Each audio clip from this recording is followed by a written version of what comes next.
बच्चों नमस्कार। मैं राजेंद्र प्रसाद मीना, पीजीटी ज्योग्राफी, एक बार फिर आपके सिलेबस से संबंधित एक छोटी सी वीडियो लेकर हम हाजिर हुए हैं, जिसको आप ध्यान से देखेंगे और समझने की कोशिश करेंगे। देखिए बच्चों, हमारे 12th क्लास की भूगोल के अंतर्गत दो बुक चलती है। एक फर्स्ट बुक चलती है मानव भूगोल के मूल सिद्धांत, और सेकंड भूगोल चलती है भारत के लोग और अर्थव्यवस्था। तो आज हम फर्स्ट बुक से संबंधित एक टॉपिक हमने लिया है, मानव भूगोल का अर्थ एवं परिभाषा, प्रकृति और विषय क्षेत्र। इन चारों बिंदुओं के ऊपर संक्षेप में हम चर्चा करेंगे। हम सबसे पहले चर्चा करते हैं इसके अंतर्गत मानव भूगोल का अर्थ, अर्थात मानव भूगोल किसे कहते हैं। कई बार हमसे पूछा जाता है मानव भूगोल क्या है, मानव भूगोल की परिभाषा क्या हो सकती है, सामान्य अर्थ क्या हो सकता है। तो सीधी सी बात है, मानव का मतलब मानव से संबंधित है, लोगों से संबंधित है। सबसे पहले हम ये देखते हैं, मानव भूगोल के अर्थ को जानने से पहले मानव भूगोल एक समाकलन, आनुभविक और व्यवहारिक, इन तीनों सिद्धांतों पर कार्य करता है, अर्थात तीनों सिद्धांतों पर ये आधारित है। तो इन तीनों सिद्धांतों के आधार पर हम इसके अर्थ निकालने की कोशिश करते हैं।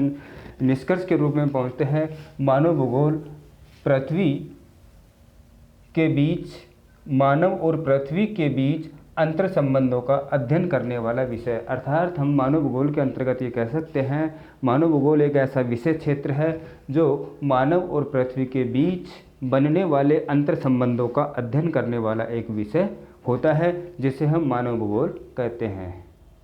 ठीक है, आगे चलते हैं। मानव भूगोल के अर्थ के बाद में मानव भूगोल की परिभाषा। मानव भूगोल की परिभाषा के रूप में हम ये कहते हैं और ये जानते भी हैं कि मानव भूगोल के जितने भी विद्वान हुए उतनी ही परिभाषा बनती चली गई। जैसे जैसे मानव भूगोल का विकास होता गया, वैसे वैसे मानव भूगोल की परिभाषा भी बदलती चली गई। सबसे पहले मानव भूगोल की जो परिभाषा है वो फ्रेडरिक रेटजेल, जिसको मानव भूगोल का जन्मदाता भी कहा जाता है, उसने मानव भूगोल की शुरुआत में जो परिभाषा दी है उसमें उसने परिभाषा में कहा है, अपनी परिभाषा में अपने शब्दों में कहा है, मानव भूगोल मानव समाजों और धरातल के बीच संबंधों का संश्लेषित अध्ययन है। क्लियर। फ्रेडरिक रेटजेल ने जो मानव भूगोल की परिभाषा बताई है उसमें मानव समाज और धरातल दोनों के बीच में बनने वाला अंतर संबंध, कहने का मतलब मानव समाज और धरातल, व्यक्ति और धरातल दोनों के बीच में जो अंतर संबंध निर्धारित होते हैं और निर्धारित संबंधों का संश्लेषित अध्ययन करने वाला विषय ही मानव भूगोल कहलाता है। ये परिभाषा शुरुआत में फ्रेडरिक रेटजेल ने दी है। इसी के बाद में एलन सी सैम्पल दूसरा विद्वान है जो फ्रेडरिक रेटजेल के शिष्य के रूप में जानी जाती है, संयुक्त राज्य अमेरिका की रहने वाली।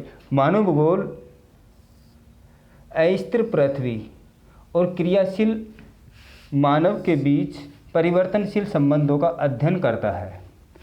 इसने इस परिभाषा में, फ्रेडरिक रेटजेल ने जो परिभाषा दी है उसमें केवल परिवर्तनशील शब्द जोड़ा है। परिवर्तनशील तीनों ही तथ्यों में, यानी पृथ्वी भी अस्थिर है, परिवर्तनशील है, और मानव समाज भी क्रियाशील है अर्थात परिवर्तनशील है। तो यह इस प्रकार हम कह सकते हैं, रेटजेल के अनुसार परिवर्तनशील पृथ्वी और परिवर्तनशील मानव संबंध और मानव समाज के बीच परिवर्तनशील संबंधों का अध्ययन करने वाला विषय मानव भूगोल कहलाता है। ये दो परिभाषा एक दूसरे के ऊपर निर्धारित है। पहली परिभाषा का संश्लेषित रूप है दूसरी परिभाषा। तीसरी परिभाषा है पॉल विडाल डी ब्लास। इसमें अपनी परिभाषा में इन दोनों परिभाषाओं को अधिक संश्लेषित करके बताया है। क्या बताया है?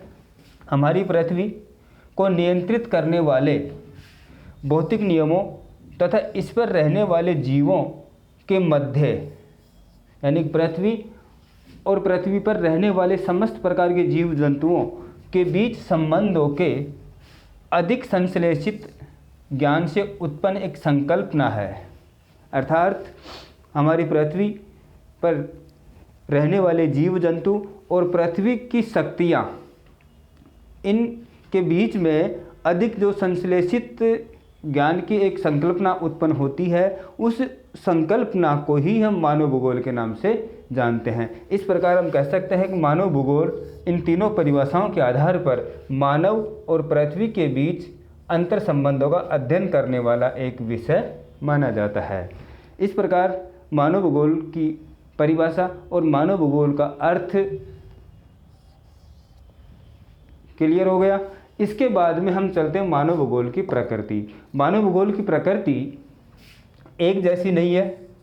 जिस समय मानव भूगोल उत्पन्न हुआ, अर्थात मानव भूगोल का जन्म हुआ, उस समय से लेकर वर्तमान समय तक मानव भूगोल की जो प्रकृति है वो समय के साथ साथ बदलती जा रही है। इसमें मानव भूगोल की प्रकृति को हम मुख्य रूप से दो भागों में बांटते हैं। सबसे पहले मानव का प्रकृतिकरण और प्रकृति का मानवीयकरण, ये दो सिद्धांत है, दो संकल्पना है, दो अवधारणा है। इन अवधारणाओं के आधार पर हम मानव भूगोल की प्रकृति को समझते हैं। इन दोनों ही प्रकृति में, दोनों ही स्थितियों में मानव भूगोल प्रमुख रूप से क्या, कैसे और कहाँ, इन तीनों सिद्धांतों का अध्ययन करता है। सबसे पहले हम देखते हैं मानव का प्राकृतिकरण, अर्थात यहाँ पर मानव का प्राकृतिकरण अर्थात मानव प्रकृति के अनुसार काम करता है, अपना जीवन जीता है, अपने जीवन जीने के लिए रोजगार करता है। हर प्रकार की वो क्रिया जो प्रकृति कहती है वो काम मानव को करना पड़ता है। अर्थात मानव का प्रकृतिकरण, मानव प्रकृति का अनुसरण करता है, प्रकृति की नकल करता है। तो यहाँ पर मानव के पास क्या नहीं है, तकनीकी ज्ञान की कमी होती है। जैसा प्रकृति कहती है वैसा मानव को डलना पड़ता है। जैसे बरसात के दिनों में बरसात से बचने के लिए मानव को अपने घरों में ही शांत रहना पड़ता है, काम पे नहीं जाना पड़ता है। लेकिन आज की स्थिति हम देखते हैं, मानव बरसात के दिनों में भी अपने काम पर जा सकता है, बंद गाड़ी में बैठकर जा सकता है, जहाँ काम क्षेत्र तक वो आसानी से पहुँच जाता है। दूसरा जो सिद्धांत है इसका, प्रकृति का मानवीयकरण। अब जो यहाँ पे पहले सिद्धांत में प्रकृति क्रियाशील थी, अब यहाँ पर प्रकृति नगण्य हो गई, अर्थात प्रकृति को मानव चलाने लग गया। यहाँ पर मानव की पूजा होती है। क्यों होती है? उसके कोई विशेष कारण है। क्या कारण है? मानव के पास तकनीकी ज्ञान की उपलब्धता हो जाती है।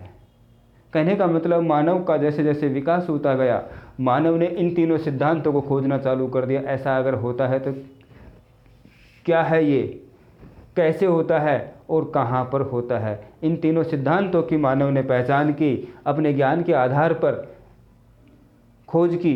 तो कुल मिलाकर हम ये कह सकते हैं प्रकृति का मानवीयकरण, अर्थात प्रकृति मानव के अनुसार चलने लग गई। प्रकृति को बाध्य कर दिया मानव ने। जब प्रकृति को बाध्य किया, प्राकृतिक संसाधनों की कमी होती चली गई। जब प्राकृतिक संसाधनों की कमी होगी तो प्राकृतिक पर्यावरण असंतुलन होगा। पर्यावरण असंतुलन होगा तो प्रकृति में हर प्रकार के जीव जंतुओं के जीवन के सामने खतरा पैदा हो जाएगा। इसलिए इन दोनों सिद्धांतों के ऊपर हम आगे आने वाली विचारधाराओं के अंतर्गत विस्तार से अध्ययन करेंगे। लेकिन संक्षेप में हम ये कहते हैं मानव भूगोल के प्रकृति मानव का प्राकृतिकरण दिखाती है और प्रकृति का मानवीयकरण दिखाती है। यहाँ से भी आप सीबीएसई के द्वारा कई बार क्वेश्चन पूछा जाता है। अब सबसे पहले पर्यावरण, इन दोनों ही प्रकृति के आधार पर तीन विचारधारा पैदा होती है समय के साथ साथ। सबसे पहली विचारधारा होती है पर्यावरण निश्चयवाद। पर्यावरण निश्चयवाद यानी प्राकृतिक सिद्धांतों का निश्चयवाद, यानी निश्चित है पर्यावरण के अनुसार अगर मानव काम नहीं करेगा तो मानव को खतरा उठाना पड़ेगा। क्यों उठाना पड़ेगा? क्योंकि उसके पास तकनीकी ज्ञान की कमी है, साधनों की कमी है, वैकल्पिक साधनों की कमी है। इसमें प्रकृति की पूजा होती है। एक आपकी बुक में एक एग्जाम्पल दिया हुआ है, बैंदा नामक एक किसान है, एमपी के घने जंगलों मध्य भारत के घने जंगलों में रहने वाला एक किसान है बैंदा। ये प्रकृति के अनुसार खेती का कार्य करता है, जंगलों में रहता है, जंगलों में जो उत्पाद प्राप्त होते पैदा होते उन्हीं को ये खाता पीता है, उन्हीं को ये प्राप्त करता है, बाज़ार में ले जाके बेचता है। तो कुल मिला के यहाँ पर बैंदा के सामने प्रकृति की पूजा हो रही है। प्रकृति में अगर कुछ पैदा हो रहा है तो उसका घर चल रहा है, उसका जीवन चल रहा है। अगर प्रकृति में पैदा नहीं हो रहा है तो बैंदा जैसे किसान को भूखा रहना पड़ता है। क्यों रहना पड़ता है? क्योंकि ऐसे किसानों के पास, ऐसे मानव के पास तकनीकी ज्ञान साधनों की कमी होती है। इसलिए वहाँ पर उस जैसे किसान को प्रकृति का अनुसरण ही करना पड़ता है। निश्चित है प्रकृति का अनुसरण करना पड़ेगा। इसलिए इस विचारधारा को पर्यावरण निश्चयवाद कहते हैं। लेकिन ये लंबे समय तक नहीं चल सकता। कुछ समय बाद में जब मानव का ज्ञान बढ़ता गया, तकनीकी ज्ञान बढ़ता गया, तो एक नई विचारधारा पनपती है जिसको हम कहते हैं संभववाद। संभववाद मतलब जो निश्चितता बनी हुई थी पहले, उस निश्चितता में संभावना निश्चित हो गई, अर्थात संभावना शब्द जुड़ गया। जो निश्चित था अब वो निश्चित नहीं है। पहले निश्चित ये था प्रकृति के अनुसार मानव को काम करना पड़ेगा, लेकिन अब जरूरी नहीं है कि प्रकृति जैसा कहे मानव करे। क्यों? क्योंकि मानव के पास तकनीकी ज्ञान है, उस साधनों की उपलब्धता है। इसलिए यहाँ पर प्रकृति मानव का अनुसरण करने लग गई। प्रकृति हार गई और मानव की जीत हो जाती है। इसलिए यहाँ पर मानव की पूजा होती है। यहाँ पर एक आधुनिक लेडी का उदाहरण दिया गया है जो एक ऐसे जगह पर रहती है जहाँ पर प्राकृतिक जलवायु विभिन्नता वाली है, प्राकृतिक संसाधन विभिन्नता वाले हैं।